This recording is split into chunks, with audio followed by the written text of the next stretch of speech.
let's talk about policy withdrawals for infinite banking purposes. Hello and welcome to the Durham Talents channel. My name is Jesse Durham. For today's installation in our EncycloMedia series, we're going to evaluate policy withdrawals, which are not as commonly spoken of as the policy loans, which is why we've already covered policy loans. Make sure to check out that installment in our EncycloMedia series. But policy withdrawals do have their place. Let's talk about some of those applications and implications of making a policy withdrawal. A withdrawal is exactly what it sounds like. It is going to be a withdrawal of premiums that have been paid. So premium has been paid into the properly structured whole life policy with a mutual company that pays dividends. You are withdrawing those premiums back out. One big aspect worthy of note is that because you are withdrawing premiums that were paid on already taxed dollars, this is not a tax implication as long as you are making withdrawals only up to or below your cost basis. So your cost basis simply means the amount of total premiums that you've paid into the policy. You can always make withdrawals up to that amount, up to the cost basis, without incurring any taxes. Now, policy withdrawals are not so commonly spoken of when you're just becoming your own banker, when you're just getting started in the beginning years of having your privatized banking system and using that system for financing equipment or recapturing debt or whatever it is that you're doing in business, in your household, in investing, however it is that you're banking, okay? Policy loans are what are used, okay? Because you're leveraging your cash value from the company via policy loans so that you can pay that back and pay that back with interest, which ends up being additional premium to your life insurance policy, extra PUAs, extra paid up additional payments, premium payments, okay?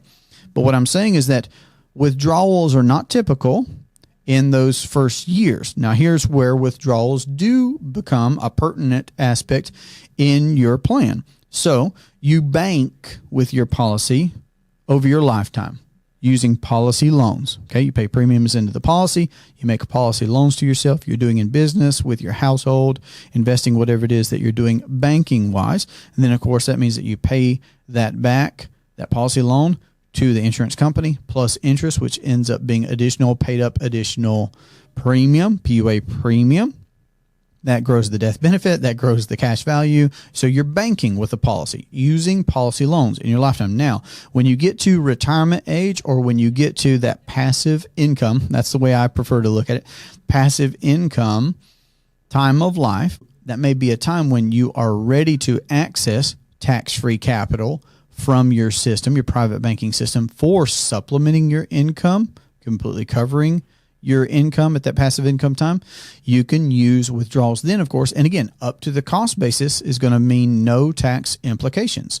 And Nash does talk about this and walk you through this in his book, Becoming Your Own Banker. So I'd encourage you to double check that if you've already read the book, and if you've not read Becoming Your Own Banker, then that is the place to start in learning about becoming your own banker and why policy withdrawals are relevant at that time, because you have tax-free access to capital to supplement your income or to completely cover your passive income at that stage in life. And then when you have made policy withdrawals up to the cost basis, one point here real quick, policy withdrawals, just like policy loans, can change your death benefit amount, can change your cash value amount, of course, in the policy inherently because you're accessing capital from the policy, but worthy of pointing out right here.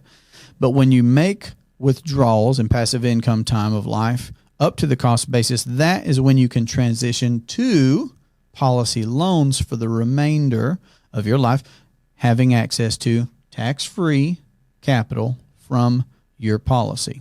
And again, let me reiterate that one of the reasons why we would not want to make withdrawals from our policy in the beginning years of owning and using the policy We'd prefer not to. You can. You are the owner. You can. This is your private property. You can. But we would not want to, because withdrawing premiums from the policy interrupts the compounding that would have happened otherwise for the remaining life of the policy. Because every dollar that we pay in premium compounds in the policy for our whole life. Puns always intended there. Whole life. So would we want to get to that money? You can. It's your policy. It's your private property. You can make that withdrawal when you want, up to the cost basis, no tax implications, but recognize that it interrupts the compounding that otherwise would have happened. So when you're in an accumulation phase, when you're in that banking phase of life prior to passive income, and that doesn't mean that passive income inherently stops the banking function. Oh no. Banking just is. You can control it and you can profit from it, of course, your whole life, even in passive income. But what I'm saying is passive income means that we would want to use withdrawals from the policy, perhaps up to the cost basis, then transition to policy loans, okay, for the remainder of our passive income years, using the policy and hopefully a system of policies that we have built. I've personally been practicing this concept for the better part of a decade now. We own several of these policies, multiple policies with multiple companies. We continue to add to our system over time, of course. The idea is to have a system of policies wherein we will have capital that we can make policy withdrawals from in passive income years, and then still transition to policy loans to maintain 100% tax-free access to capital in passive income and retirement years. So I hope that this has been helpful and insightful talking about policy withdrawals. I would encourage you to continue checking out more nuanced information about whole life insurance for those implementing the infinite banking concept in this particular series, our EncycloMedia series. And a big favor that I would ask is, if you get value from this content, from this channel, I would appreciate it if you would subscribe. It's something that I watch. It's something that I would appreciate, not because the metrics are so very important to me. It's the content and your application of that content that matters to me. But it is a way for me to be able to gauge who's getting value. And I do appreciate that communication. And if you'd like to have a conversation, of course, about how you could implement the infinite banking concept into your household, your business, or your investing, then don't hesitate to reach out to me. You can contact me at DurhamTalents.com. This has been a great pleasure. Hope you have a great day. Take care.